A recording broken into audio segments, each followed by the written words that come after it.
नागपुर में भंडारा के विधायक नरेंद्र भांडेकर ने रेती घाटों में कथित अवैध उत्खनन को लेकर सरकार और प्रशासन पर गंभीर सवाल खड़े किए।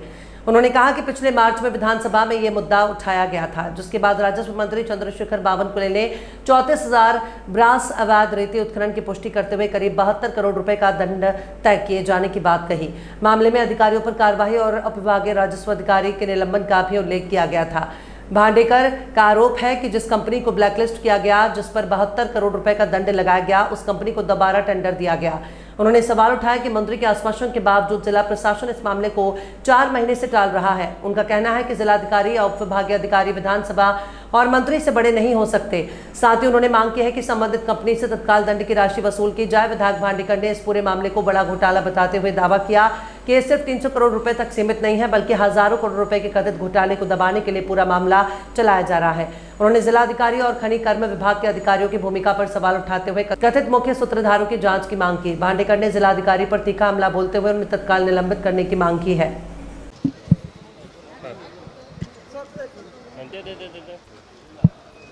भाऊ, नेमका काय आरोप आहे? तुम्ही जिल्हाधिकारी आणि खनिकर्म अधिकाऱ्यांना निलंबित करण्याची मागणी केलेली आहे। प्रकरण लक्षवेधीमधून सुद्धा उचललं होतं। मागच्या मार्चमध्ये मी हा प्रश्न लक्षवेधीमध्ये उचलला होता आणि लक्षवेधीच्या याच्यामध्ये सुधीर भाऊंनी सुद्धा भाग घेतला होता। आम्ही सगळ्यांनी तो बरेचशा आमदारांनी त्याच्यात भाग घेतला होता आणि ह्या लक्षवेधीवरती महाराष्ट्राचे राज्याचे महसूल मंत्री आणि वजनदार मंत्र्यांनी आम्हाला स्पष्ट आदेश दिला होता का त्या 34,000 ब्रासची रेतीचं अवैध उत्खनन झालेलं आहे।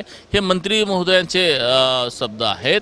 34,000 उत्खनन झालेलं आहे आणि त्याच्यामुळे 72 कोटीचा दंड त्याच्यावर ठोठवण्यात येते आणि ज्याच्या जो अधिकारी आरोपी आहे त्याच्यावरती गुन्हे दाखल करण्यात येईल आणि SDOना सस्पेंड सुद्धा करण्यात आलं होतं।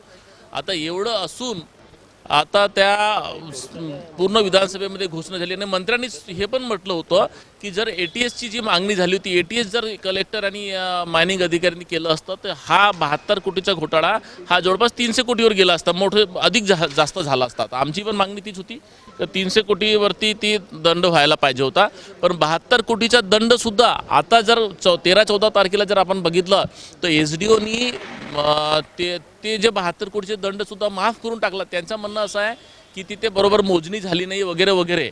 माझा प्रश्न असा आहे की वजनदार मंत्री, अनुभवी मंत्री जर म्हणतात की तिथं झालं आहे तर बिना सबूतनं तर केलं नसेल त्यांनी घोषणा।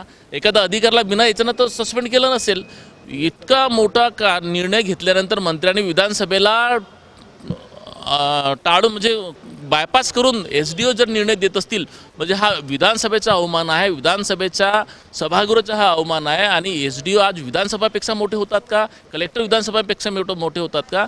आणि आज ज्या कंपनीला मंत्री महोदयांनी ब्लॅकलिस्ट करू किंवा 72 कोटीचा दंड ठोकला त्यालाच कलेक्टरनी पुन्हा त्याच कंपनीला टेंडर दिलं आणि टेंडर दिल्यानंतर त्याच कंपनीला जर आम्ही त्याच्या वसुली करा म्हणतो, म्हणजे मीच नाही, जिल्ह्यातले नाना भाऊ असतील, राजू कारेमोरे असतील, मी असेल, हे असतील, खासदार पडोळे असतील किंवा आता तर DPDCच्या मीटिंगमध्ये राजेंद्र जैननी पण बोललेत। आम्ही सगळ्यांच्या बोलल्यानंतर कलेक्टर म्हणतात की 8 दिवसात करतो, असं करता 4 महिने त्यांनी ओलांडून नेला आणि आता कलेक्टरच्या मार्फत SDOच्या मार्फत कलेक्टरनी केला की ती अवैध म्हणजे रद्दच करण्यात आली। म्हणजे याचा अर्थ आज SDO आणि कलेक्टर हे विधानसभा आणि मंत्रीपेक्षा मोठे झालेले आहेत।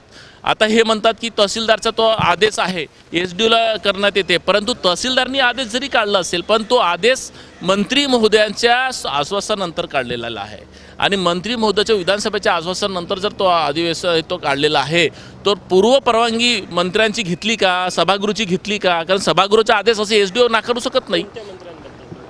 बावनकुळे साहेबांनी आश्वासन दिलं होतं लक्षवेधीमध्ये आणि बावनकुळे साहेबांनी सभागृहामध्ये आश्वासन दिलं होतं, तर सभागृहाच्या आश्वासनाला SDO आणि कलेक्टर नाकारू शकत नाही।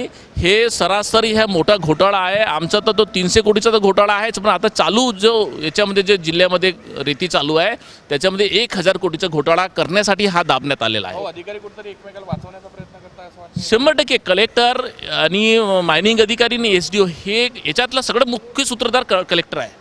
कलेक्टरनी आज त्याला SDOला सपोर्ट केलं नसेल किंवा आदेश दिला नसेल तर SDOची हिंमत आहे का?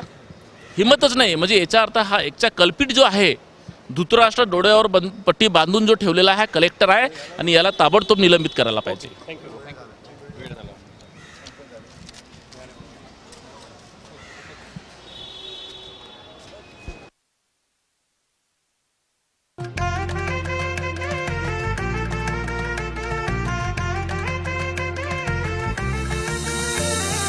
मानापानाचा नात्या गोत्याचा पसारा लई बाई वाढला.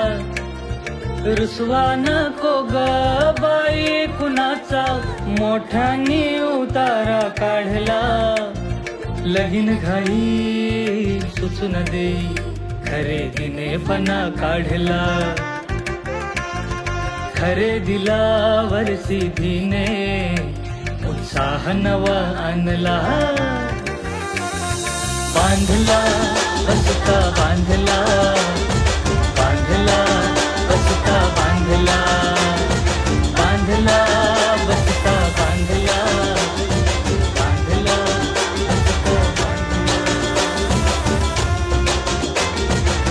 कमी किमतीत आणि क्वालिटी सोबत बरं का. आहे तर शक्य